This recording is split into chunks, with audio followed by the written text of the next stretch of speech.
Megastar Chiranjeevi ప్రతిష్టాత్మక cinema ఖైదీ number 150 మొదటి రోజు బాక్సాఫీస్ కలెక్షన్లతో షేక్ చేసింది.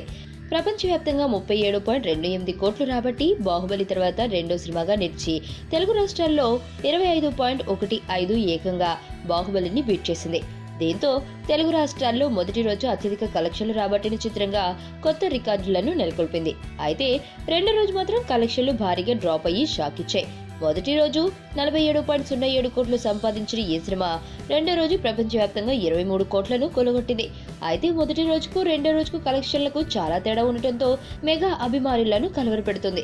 మొదటి రోజు కలెక్షన్లతో పోల్చితే రెండో రోజు ఏకంగా 24 కోట్ల రూపాయలు తగ్గిపోయి 23 కోట్ల రూపాయలను సంపాదించింది.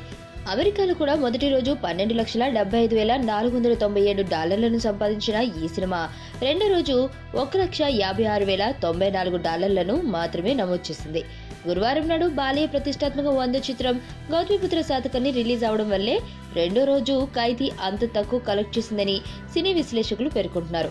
అయినా అంత మొత్తం కలెక్ట్ చేయడం విశేషమేనని చెబుతున్నారు.